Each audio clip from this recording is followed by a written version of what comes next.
चलो तो सबसे पहले तुम्हारा ये क्वेश्चन समझ लेते हैं जो कि मैथ्स का था। तो इसमें देखो क्या है, मैंने इसको किया था तो मेरा तरीका जो था वो मतलब जो मैंने मेथड यूज करे थे वो बिल्कुल वही हो रहे थे जो तुम्हारे उस कॉपी में मतलब जो तुम्हारे उस स्क्रीनशॉट में हो रखे थे। मतलब मैं भी उन्हीं मेथड को फॉलो करते हुए जाने लग गया था, ठीक है, क्योंकि वही मेरे दिमाग में भी आ रहा था। मतलब मैंने उसको देखा नहीं था बट जो मैं अपने हिसाब से कर रहा था तो वही स्टेप्स अपने आप आ रहे थे, ठीक है। लेकिन इन द एंड जो तुमने वो पूछा था उसका आंसर मैं जब कर रहा था ना तो मुझे समझ आ गया कि इसका आंसर मतलब वो जीरो वाली बात जो थी ना वो क्यों आ रही थी, ठीक है। तो लेकिन फिर भी मैं अपने तरीके से एक एक स्टेप बताते जाता हूँ कि क्या मैंने किया है ना। क्या पता शायद तुम्हें उनका वो एक एक जो स्टेप बताए हो ना समझ आए हो, तो मैं अपनी तरफ से भी स्टेप्स सारे क्लियर करता हूँ, ठीक है। तो देखो सबसे पहले हमें क्या दिख रहा है यहाँ पे, ये दिख रहा है 9, ठीक है। ये क्या दिख रहा है, 9 दिख रहा है। यहाँ पे 3 है, यहाँ पे 5 है। तो देखो हम क्या करेंगे कि इस 9 को 3 के फॉर्म में कन्वर्ट कर 3 को 9 के फॉर्म में कन्वर्ट कर सकते हैं या 9 को 3 के फॉर्म में कन्वर्ट कर सकते हैं, कुछ भी कर लो। हम 9 को 3 के फॉर्म में कन्वर्ट कर सकते हैं। क्या 3 की पावर क्या हो जाएगी 2, है ना। और इसकी पावर क्या हो जाएगी के, ऐसे लिख सकते हैं ना, ठीक है। ये क्या लिखा हुआ है 3 की पावर 2 के, और इसको हम ये नहीं लिख सकते हैं इंटू 3 की पावर -1, ये भी तो लिख सकते हैं ना, ठीक है। ये तो समझ आता होगा ना कि पावर जो है वो माइनस प्लस कैसे होती है। जैसे अगर कहीं लिखा हो x² इंटू लिखा हो x की पावर 3, तो जब भी दोनों मल्टीप्लाई हो रहा होता है तो पावर क्या होती हैं, जुड़ जाती हैं। बट यहीं पे अगर पावर में जैसे ये हटाओ, अगर कहीं पे लिखा है x² डिवाइडेड बाई x की पावर 3 तो क्या होता है, तो इसका मतलब ये हो जाता है कि x की पावर 2 -3, ठीक है। इसको और कैसे ब्रेक करके लिखते हैं वो भी समझा देता हूँ। जैसे कहीं पे लिखा है x² अपॉन x³, ठीक है। तो इसको पहले हम क्या करेंगे, हम x³ को ऊपर लेके आएंगे। तो जब भी कोई चीज़ ऊपर से नीचे, नीचे से ऊपर जाती है तो पावर का साइन बदल जाता है, ठीक है। तो नीचे डिवाइड में, ऊपर आके किस में होगा, मल्टीप्लाई में। ये तो समझ आती होगी, मल्टीप्लाई को पॉइंट से दिखा देते हैं, ठीक है।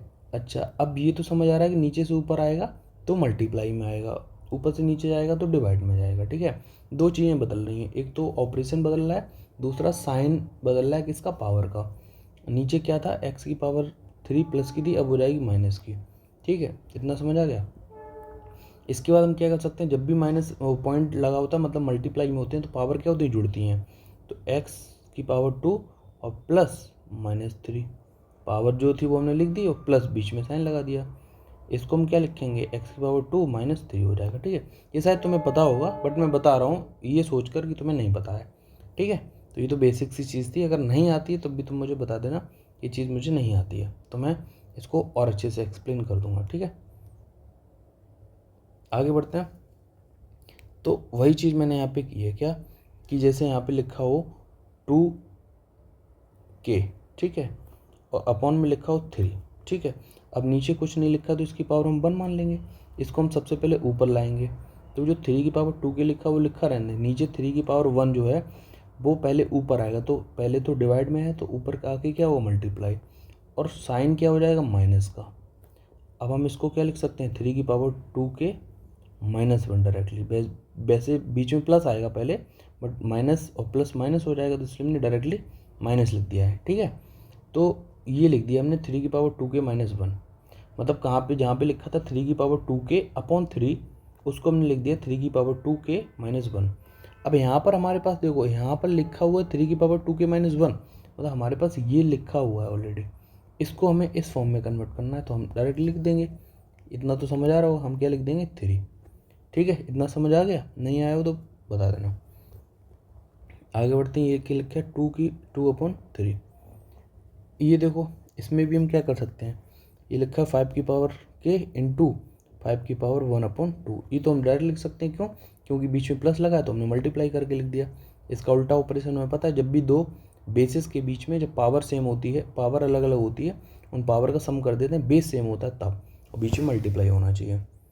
प्लस इसमें हम क्या करेंगे 5 की पावर k इंटू 5 की पावर -1/2 ये लिखेंगे, ठीक है। इतना ये हटा देते हैं ना, इतना आई होप से समझ आ गया होगा। इसमें हम क्या करेंगे, देखो ऊपर ऊपर में 3 की पावर 2 गई, ये क्या हो जाएगा, ये वाला पार्ट, ये वाला पार्ट, ये क्या हो जाएगा टू के पावर में है ना, तो टू के का पावर का मल्टीप्लाई होता है पावर के ऊपर जब पावर होती है, ठीक है। तो हम क्या लिख सकते हैं इसको, कलर बदल गया है, इसको हम लिख सकते हैं 3 की पावर 2 के, ठीक है। और प्लस यहाँ लिखा हुआ क्या, 3 की पावर 2 के ऑलरेडी लिखा है अपन 3, इसको हम क्या 2/3 ये लिख सकते हैं, मतलब लिखा ही हुआ है। यहाँ पे क्या आएगा 5 की पावर के, इसको हम क्या लिख सकते हैं 5 की पावर के और इंटू √5 लिख सकते हैं, क्योंकि 1/2 का मतलब ही होता है। ये भी लिखा है 5 की पावर के। अब ये जो लिखा है 1/2, तो इसको हम नीचे ले जाएंगे तो 5 की पावर 1/2 हो जाएगा। इसको हम डायरेक्टली क्या √5 लिख देंगे, ठीक है। ये तो इतना समझ आ गया होगा। अब यहाँ पर देखते हैं, ऊपर देखो दोनों में क्या है, यहाँ पे हम 1 मान लेते हैं, कुछ नहीं है तो ऊपर क्या कॉमन आ रहा है 3 की पावर 2 के, अंदर क्या बचा 1/1 प्लस 1/3, ठीक है। यहाँ क्या आ गया 2/3, ये क्या हो गया 5 की पावर के। अच्छा यहाँ पे भी हम क्या 5 की पावर के को कॉमन ले लेंगे, अंदर क्या बचेगा, बस दूसरा ब्रैकेट लगाते हैं, अंदर बचेगा √5, इन दोनों में से 5 की पावर के हमने बाहर ले लिया, अंदर क्या √5 बचा, ठीक है। और प्लस 5 की पावर के चला गया, अंदर क्या 1/, ये बचा, ठीक। यहाँ तक आई होप से समझ आ गया होगा। अब देखो यहाँ पर अगर हम सॉल्व करेंगे इसको, तो ये क्या आ जाएगा, सॉल्व करें तो ये आ जाएगा 4/3, ठीक है। तो बेसिक ऑपरेशन है, आ जाएगा 2/3। यहाँ पे हम लिखेंगे 5 की पावर के लिखा है, इसमें हम जब अंदर सॉल्व करें तो क्या आ जाएगा 5 + 1/√5, ठीक है। तो बेसिक ऑपरेशन ये तो कर लेना सॉल्व। अब देखो इस 2 से ये 4 2 बार कटेगा, 3 से 3 कट जाएगा पूरा, तो ये क्या आ गया 3 की पावर 2 के मल्टीप्लाई बाई 2, ठीक है, मल्टीप्लाई बाई 2। ये क्या आ गया 5 की पावर के मल्टीप्लाई बाई 6/√5, ठीक है। इतना समझ आ गया। आगे देखते हैं 3 की पावर 2 के मल्टीप्लाई बाई 2, ये क्या आ गया 5 की पावर, अच्छा यहीं से डायरेक्ट काट देते ना, क्यों एक स्टेप बढ़ाएंगे। इस 2 से ये 6 3 बार कट जाएगा, तो ये क्या आ गया 3 की पावर 2 के, है ना, और ये आ गया 5 की पावर के, और इसको ऊपर ले जाएं रूट को, तो ये क्या आ जाएगा √5 नहीं, √5 नहीं लिखते हैं, 1/2 के फॉर्म में लिखते हैं, तो -1/2। क्यों 5 रूट लिखा है ना, जैसे 1/√5 लिखा है, इसको मतलब इसको हम क्या लिख सकते हैं 5 की पावर 1/2, और इस पावर को ऊपर लेके जाएंगे तो -1/2 हो जाएगा। तो वो चीज़ हमने यहाँ पे डायरेक्टली माइनस करके लिख दी, ठीक है। तो आगे बढ़ते हैं अपन। अब देखो ये क्या इंटू 3 बच गया था। अब ये जो 3 है उसको इधर ले आओ, जब भी हम इधर लाएंगे तो पावर क्या हो जाएगी चेंज। जैसे देखो 3 की पावर 2 के लिखा है, बराबर मान लो लिखा हुआ है 3, इसको इधर लाएंगे तो क्या आएगा 3 की पावर 2 के अपन 3, अब 3 को ऊपर लेके जाएंगे तो 3 की पावर 2 के मल्टीप्लाई 3 को -1, इसको हम फिर क्या लिख सकते हैं, ये मैं बार 2 लिख दे रहा हूँ, तो 3 की पावर 2 के -1, ठीक है, ऐसे लिख दिया हमने। तो इस चीज़ को हम क्या करेंगे डायरेक्टली ऐसे ही लिख देंगे यहाँ से उठा के। ये जो 3 है ये उठ के यहाँ आएगा, तो मतलब यहाँ से एक चीज़ शॉर्ट पता चल रहा है कि जब भी कोई चीज़ यहाँ से उठ के इधर आ जाती है, ठीक है, इस इधर से उठ के इधर आती है, तो डायरेक्ट क्या करते हैं पावर जो है वो माइनस में चली जाती है। तो हम लिख सकते हैं डायरेक्टली 3 की पावर 2 के -1, जो भी पावर अगर मान लो 2 होता तो -2 हो जाता, ठीक है, लेकिन पावर यहाँ पे कितनी थी, पावर कितनी थी 1 थी, ठीक है 1 है, तो यहाँ पे -1 हो जाएगा। यहाँ से हम अच्छा यहाँ पे लिखा रहने तो अगली लाइन में गायब कर देंगे। इसको हम लिख सकते हैं के -1/2, ठीक है। ये 3 कहाँ गया, 3 इधर आ गया, पावर -1 हो गई, ठीक है। तो इतनी कहानी तुम्हें समझ आ गई होगी, यहाँ तक हम पहुँच गए थे, ठीक है। इसके बाद तुम्हारा क्वेश्चन बना था कि उसको हमने 0 क्यों बोला, ठीक है। देखो यहाँ पे समझने वाली बात है। एक बात बताओ, ये 3 की पावर है कुछ ना कुछ, 3 की कुछ भी पावर है, ठीक है, और 5 की कुछ भी पावर है। अब एक बात बताओ 3 की पावर क्या हो सकती है, 1 हो सकती है, 2 हो सकती है, 3 हो सकती है, 4 हो सकती है, ठीक है, मेरी बात समझना। अगर 3 की पावर कुछ भी है 1 2 3 4, और 5 की पावर भी है 1 या 2 या 3 या 4 करके, तो मतलब ये 3 के फैक्टर होंगे, ये 5 के फैक्टर होंगे। क्या 3 की या 5 की ऐसी कोई पावर है जहाँ पर दोनों की वैल्यू बराबर हो जाए, कभी हो ही नहीं सकता। 3 के ऐसे कोई भी फैक्टर नहीं है जो 5 का मल्टीपल हो, और 5 के ऐसे कोई भी फैक्टर नहीं है जो 3 का मल्टीपल हो। बात समझ में आई? नहीं आई? दोबारा बताता हूँ। ये कह रहा है कि 5 की पावर मान लो 5 होती, ऐसे मानो 5 की पावर मान लो 3 होती और 3 की पावर मान लो 6 होती, तो इसको हम क्या लिखेंगे? 5 मल्टीप्लाई बाई 5 मल्टीप्लाई बाई 5, और इसको क्या लिखेंगे? 3 इंटू 3 इंटू 3 इंटू करके ऐसे लिखेंगे। अब बताओ, ऐसी कभी कोई कंडीशन आएगी कि 5 से 3 कट जाए? आ ही नहीं सकता, क्योंकि दोनों ही अलग अलग वो हैं। ये क्या है? परमेय संख्या बोलते हैं ना इनको। हाँ, तो वो परमेय है क्या? इनको बोलते हैं प्राइम नंबर। ठीक है, जो प्राइम नंबर होते हैं तो वो प्राइम नंबर कभी भी एक दूसरे से कटते नहीं हैं। ठीक है, तो मैं यहाँ के पे 5 की पावर कुछ भी हो और 3 की पावर कुछ भी हो, कभी भी हम अगर ऐसा लिखेंगे तो एक दूसरे से कभी कट नहीं सकते। तो कभी ये दोनों क्या इक्वल आ सकते हैं? नहीं आ सकते। मतलब 5 के चाहे कितने भी मल्टीपल ले लो और 3 के कितने भी मल्टीपल ले लो, कभी भी दोनों का मतलब कि 5 2 ले लो, 3 4 ले लो, ऐसा कभी भी कुछ भी कर लो, दोनों का कभी भी सेम नहीं आएगा। क्योंकि 5 के जितने भी फैक्टर हैं, 3 का चाहे कितने भी मल्टीपल ले लो, 1 2 3 4, वो 5 के मल्टीपल किसी भी मल्टीपल के बराबर नहीं होंगे। इतनी बात समझ में आ गई? लेकिन तो ये किस कंडीशन में बराबर हो सकता है? कहने का मतलब ये है कि 3 और 5 दोनों अगर लिखे हैं बराबर, तो इन दोनों के ऊपर ऐसी क्या पावर हो कि दोनों बराबर हो जाएं? तो केवल 0 पावर एक ऐसी है जब ये दोनों बराबर हो सकते हैं। क्यों? क्योंकि अगर 3 की पावर 0 है और 5 की पावर 0 है, तो इस समय पे इसकी वैल्यू होगी 1, इसकी वैल्यू क्या होगी? 1। केवल यही एक केस है जहाँ पर दोनों चीज़ों को, मतलब दो अलग अलग प्राइम नंबर की पावर जो है, चाहे कुछ भी हो, दोनों सेम होंगे। इसके अलावा कोई भी कंडीशन नहीं बन सकती है। ठीक है, मतलब दो अलग अलग प्राइम नंबर लिख लो, उनकी ऐसी कोई पावर नहीं है जो लगाने पर दोनों जो प्राइम नंबर हैं वो इक्वल आ जाए। मेरी बात समझ रहे हो ना? मतलब ये है कहने का कि यहाँ पे हमने 3 लिखा है, तो यहाँ पे 3 की ऐसी कोई पावर नहीं है जो 5 की पावर मान लो बाई है कि इन दोनों की पावर को सेटिस्फाई कर दे। ठीक है, तो कोई भी ऐसी वैल्यू नहीं है। तो केवल एक ही वैल्यू है, क्या? 0। ठीक है, क्या है? 0।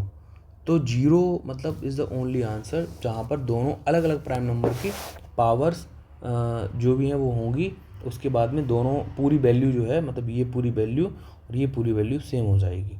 ठीक है, समझ में आया? तो अब देखो, अब जब 0 हमने मान लिया कि इसकी पावर क्या है? 0, और 5 की पावर भी क्या है? 0। तो अब यहाँ पर तो कुछ और ही दे रखा है, तो हम उसको 0 के बराबर मान लेंगे। तो 2k - 1 बराबर 0। इसमें अगर हम 2k लिखेंगे बराबर 1, k बराबर क्या रहेगा? 1/2। तो देखो k अपॉन 1/2 आया। यहाँ पर 0 रख के देखते हैं, k - 1/2 बराबर 0। यहाँ पे क्या आया? k बराबर 1/2। यहाँ से सेटिस्फाई भी हो रहा है क्या कि दोनों में ही जब हमने 0 रख के देखा तो k की वैल्यू इक्वल भी आ रही है। तो k की वैल्यू इक्वल आनी भी चाहिए। क्यों? क्योंकि k तो एक यहाँ पर कांस्टेंट है, तो k की वैल्यू अलग अलग नहीं आएंगी, एक ही आएगी वैल्यू। बात समझ में आ गई? तो कभी भी दो प्राइम नंबर एक दूसरे के सामने रखे हुए हैं तो वो दोनों इक्वल के भी एक ही कंडीशन में हो सकते हैं, जब उनकी पावर क्या हो? 0 हो। इसके अलावा कोई भी ऐसी कंडीशन नहीं है जहाँ पे वो दोनों की कुछ अलग अलग पावर्स हों और वो दोनों सेम हो जाए, नहीं हो सकते। Got it? तो ये कहानी थी यहाँ पर। तो जब भी दो प्राइम नंबर होंगे तो ऐसे तुम्हें करना है। ठीक है, ये मैंने तुम्हें प्रैक्टिकली समझा दिया है कि क्यों हुआ। ठीक है, ये वाला क्वेश्चन आई होप सो समझ आ गया होगा। अब दूसरा क्वेश्चन लेते हैं जो तुमने भेजा था मुझे। ठीक है, तो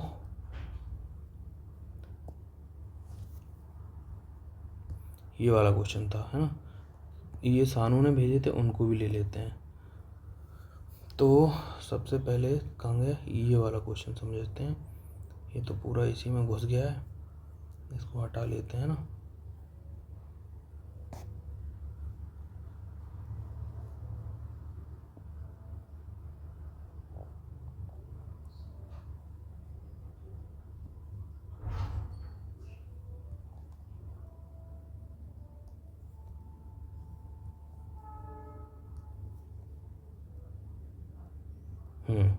तो देखो, सबसे पहले ये वाले क्वेश्चन को समझते हैं। ये क्वेश्चन क्या कह रहा है? देखो, इन क्वेश्चन को करने का बहुत सिंपल सा तरीका है कि ये जो बोल रहे हैं, है ना, इनको बस फॉलो करते चले जाओ।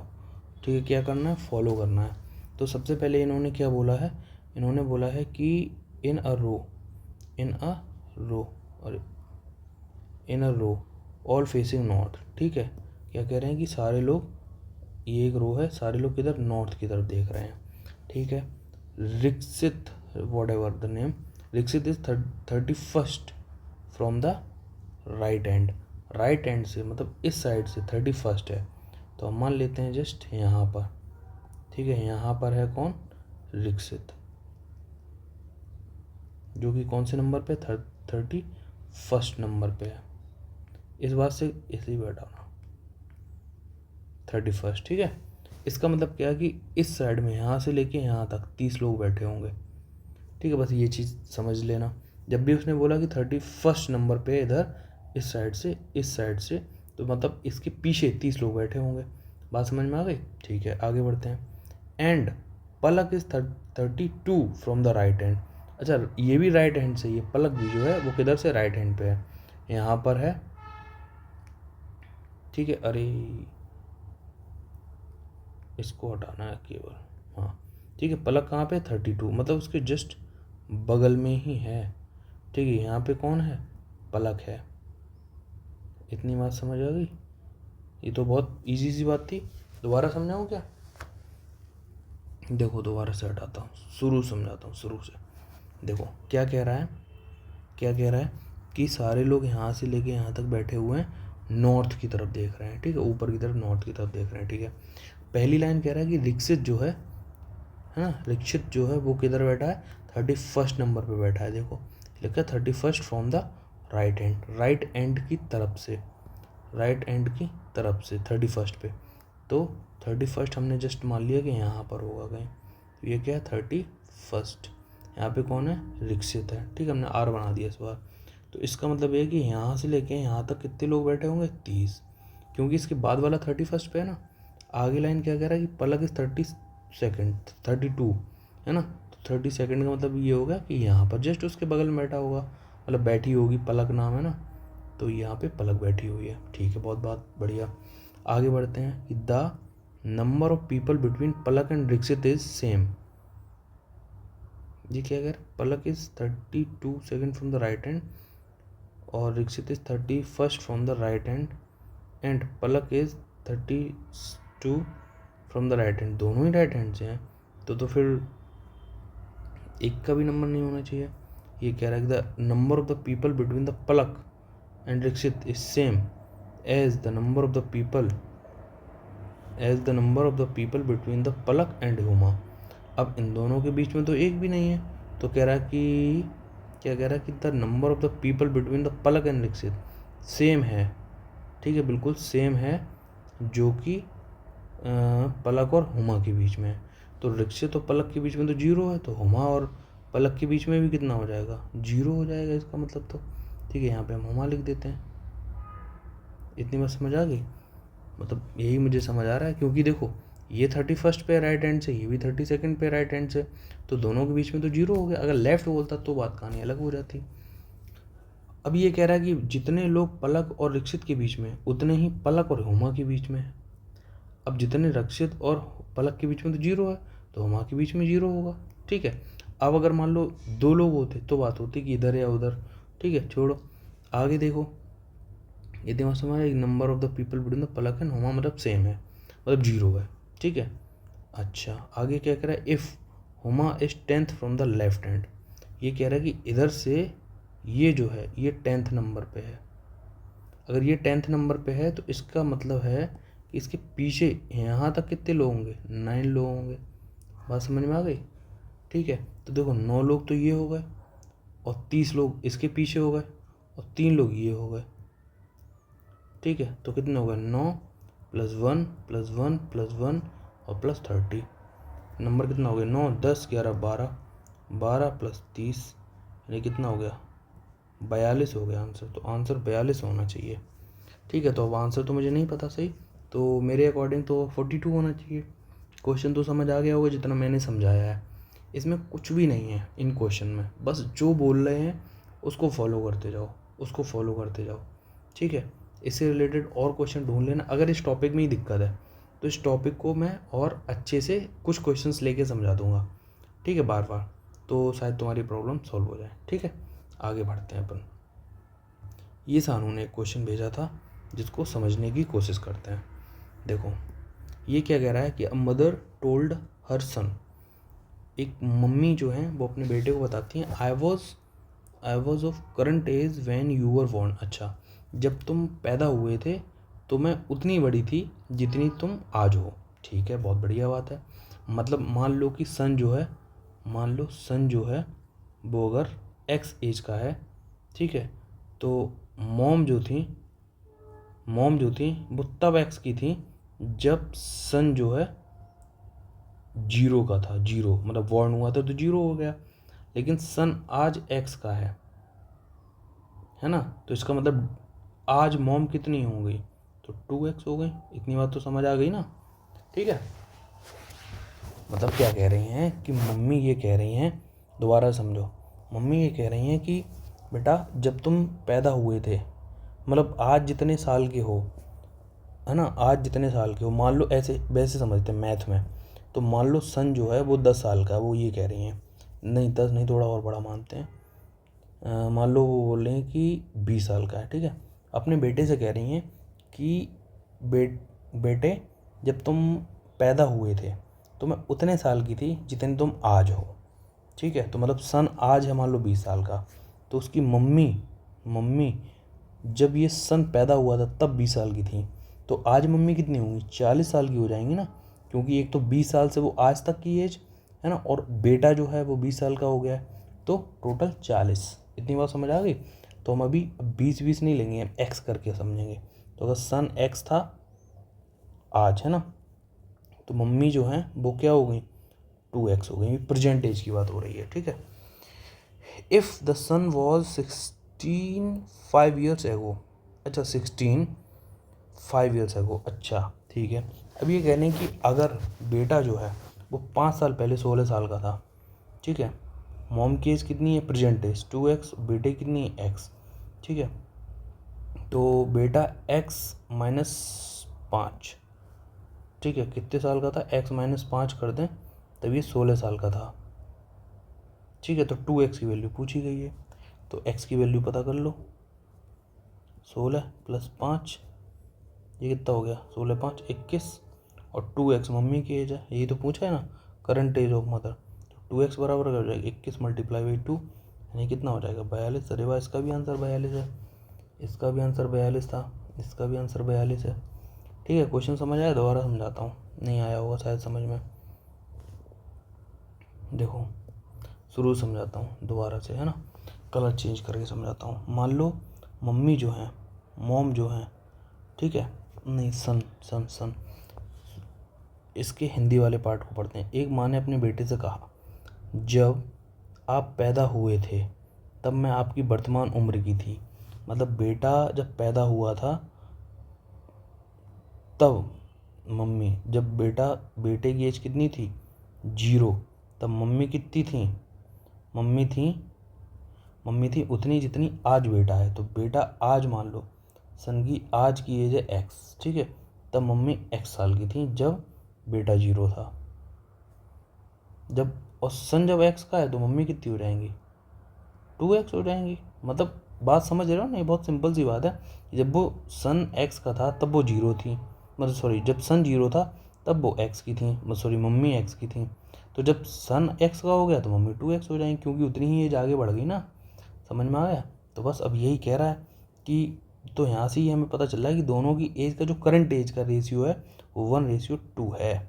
ठीक है, तो अब ये कह रहा है कि 5 साल पहले की जब भी बात करें तो अब बेटे की एज कितनी है, x है, 5 साल पहले -5 कर देंगे तो कितनी थी, 16 थी। ठीक है, x की वैल्यू नहीं है, x -5 बराबर 16 है, और 5 साल पहले की एज जो है वो 16 थी। ठीक है, तो x की वैल्यू क्या आ जाएगी, 21 आ जाएगी।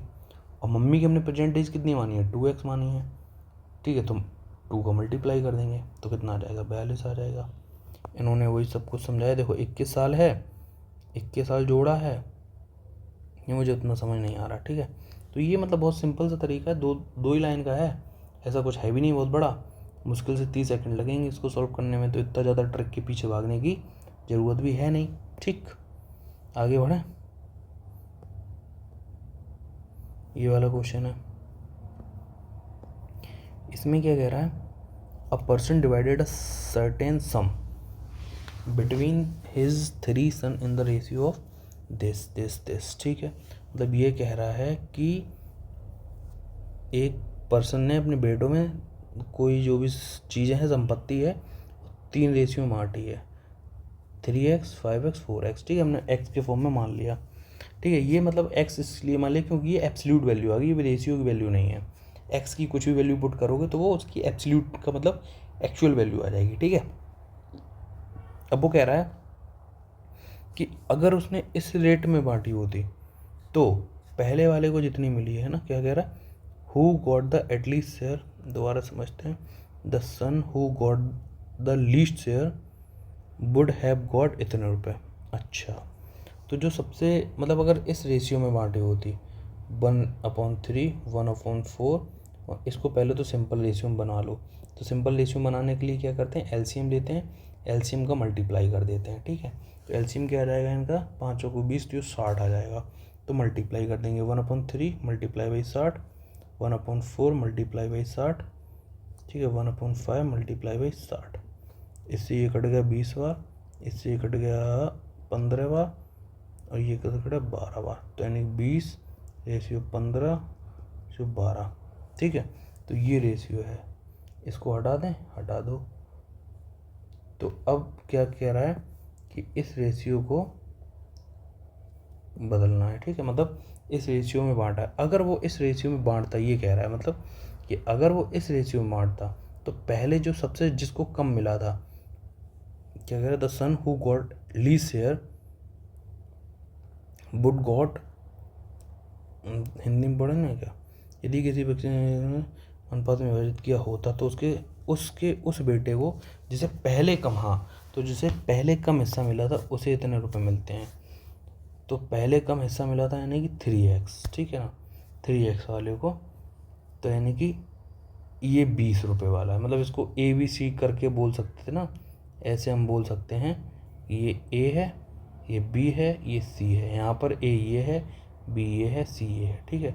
तो पहले इसको कितने मिले थे, 3x, तो सबसे कम तो 3x ही है, तो यानी कि A को मिला था सबसे कम। यहाँ पर A को कितना मिला है, 20, तो वो 20 रेशियो बराबर कितना दे रखा है, 1:1188, ठीक है, यही तो है ना, 1188। तो अब कह रहा है कि एक रेशियो को यहाँ पे x मान सकते हैं ना, तो x बराबर 1188/20, ठीक है। तो क्या कह रहा है, तो जिसे सबसे पहले उसे इतने रुपये मिलते हैं, राशि ज्ञात करिए। तो राशि पूछ रहा है, राशि कितनी है हमारी, तो 5 4 3, 5 4 और 3,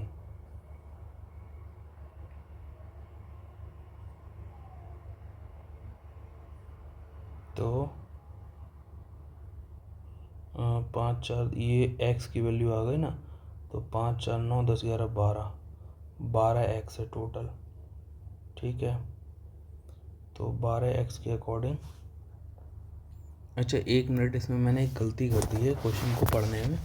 दो क्वेश्चन क्या लिखा था, इसमें लिखा था कि 180 रुपये अधिक मिलते हैं। तो ये जो हम कर रहे हैं ना, ये सब कहानी अलग ही कर रहे हैं, ठीक है। तो दोबारा से समझते हैं इस क्वेश्चन को। इसमें क्या करना है, देखो ये कह रहा है कि शुरू से समझते हैं क्वेश्चन। एक इंसान ने एक सर्टेन अमाउंट को 3 बेटों में बांटा, ठीक है। ये कह रहा है कि किस में बांटा, 3x में और 4x में और 5x में, ठीक है। अब कह रहा है कि had he divided the sum in the ratio, अगर वो 1/3 1/4 और 1/5 में बांटता, ठीक है, तो कितने, और हु गॉट एटलीस्ट शेयर, मतलब ये कह रहा है तो विभाजित करता ऐसे, तो उसके बेटे को जिसे सबसे कम हिस्सा मिला था उसे इतने रुपए अधिक मिलते। तो सबसे कम हिस्सा किसे मिला है, इसमें हम मान लेते हैं इनको ABC करके, ये A है, ये B है, ये C है। तो यहाँ सबसे कम किसे मिला है, A को मिला है सबसे कम, ठीक है। और दूसरी बार में 1/3 1/4 1/5, इसको अगर हम उल्टा कन्वर्ट करेंगे तो क्या आ जाएगा, 20 रेशियो 15 रेशियो 12, ठीक है, ये आ गया। इसको एक्स में कन्वर्ट कर लें तो ये हो जाएगा 20x, 15x और 12x। ठीक है, तो अगर वो इस रेशियो में बांटता तो उसे ऐसे मिलते। ठीक है, अब देखो इसमें ए बी सी क्या है, ए बी और सी। ठीक है, अब देखो पहले ए को कितना मिल रहा था 3x, ये रेशियो है, एक्चुअल वैल्यू नहीं है। और यहाँ पर ए को कितना मिल रहा है 20x मिल रहा है, मतलब बढ़ गई है पहले से क्वांटिटी। तो अब वो ये कह रहा है कि कितनी क्वांटिटी बढ़ी है, एब्सोल्यूट वैल्यू वो हमें दे रखी है 1188। ठीक है, तो अच्छा अब ये चीज़ तो तुम्हें आती ही होगी, क्या आती होगी कि अगर हमें ये बोला जाए कि 3 रेशियो हैं, इसमें बोला जाए कि ए को कितने रुपए मिलेंगे, तो ये निकालना आता है कि नहीं आता? नहीं आता तो मैं बता देता हूँ। अगर किसी इसमें जैसे A ratio B ratio C में दे रखा है कि 2:3:5 में मिल रहा है। ठीक है, अब ये कह रहा है कि ए को कितना मिला होगा, तो ए को मिलता है 2 अपॉन और तीनों का सम, मतलब 5 3 8 9 10, तो ये मिलता है ना कि 1/5 जो भी वैल्यू होगी। ठीक है, तो ये कहानी होती है एक रेशियो का, मतलब समझ रहे हो कि जिसका भी निकालना है, जैसे 2:3:5 दे रखा है, 3 का निकालना है तो 3 अपॉन टोटल रेशियो 5 3 8 और 10 ये आ जाता है। ठीक है, ये बीच वाले को मिला इतनी संपत्ति।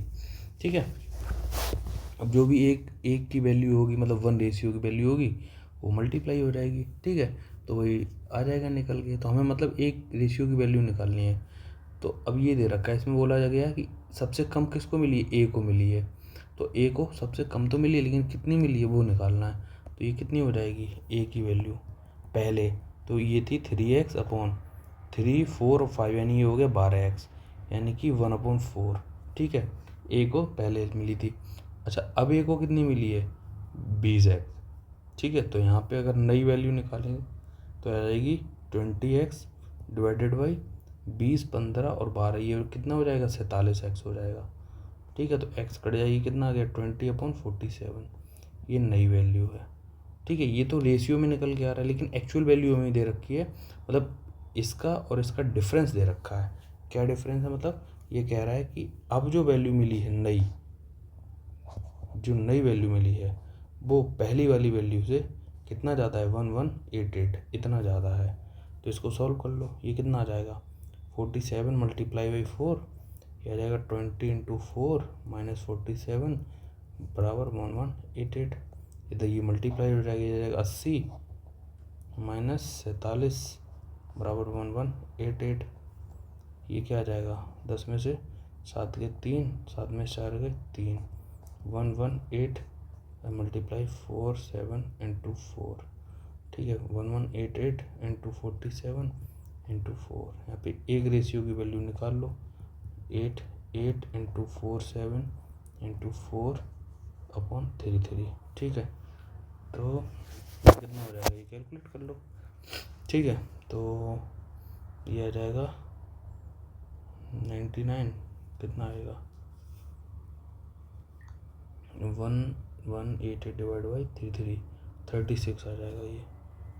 ठीक है, ये आ जाएगा 36 मल्टीप्लाई 4 7 इंटू 4, ये आ जाएगा मल्टीप्लाई 4 7 मल्टीप्लाई बाई 4 6768, ये आंसर आ जाएगा। ठीक है, आंसर दे रखा है ना, ये है।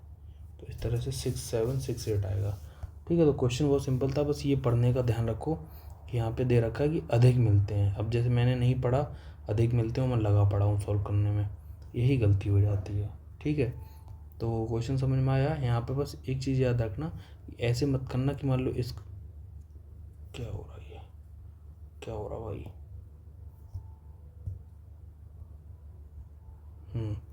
तो ये मत करना, क्या नहीं करना कि यहाँ पे जैसे पहले रेशियो दे रखा है, पीला ले लेते हैं, ये भी नहीं दिख रहा, नीला ले लेते हैं, 3x 4x और 5x। यहाँ पे क्या निकल के आया था, अरे ये क्या हो जा रहा है, यहाँ पे ये आ गया। ठीक है, और यहाँ पर क्या है 20x 15x और रेशियो 12x। ये मत करना कि 20x माइनस 3x कर दो, यानी कि 17x बराबर 1188, ये मत कर देना, क्योंकि ये रेशियो हैं और रेशियो में क्या ये कह रहा है कि एक्चुअल वैल्यू हमें निकालनी है, ठीक है। तो रेशियो कभी भी जब रेशियो में दे रखते हो ना तो हम डायरेक्टली माइनस नहीं कर सकते हैं, क्योंकि बाकियों का भी इम्पैक्ट पड़ रहा होता है। तो इम्पैक्ट को हटाने के लिए हम क्या करते हैं, उसकी एब्सोल्यूट वैल्यू निकालने की कोशिश करते हैं। और एब्सोल्यूट वैल्यू कैसे निकलती है कि 3 जिसकी भी निकालनी है वो डिवाइडेड बाई टोटल, ठीक है। तो ये उसकी एब्सोल्यूट वैल्यू आ गई, मतलब एक्चुअल वैल्यू, उसको तुम्हें बराबर रख देना है, तब तुम निकाल सकते हो। डायरेक्टली 3x के बराबर नहीं रख सकते हो, ठीक है। ये चीज़ यहाँ पे समझने वाली है।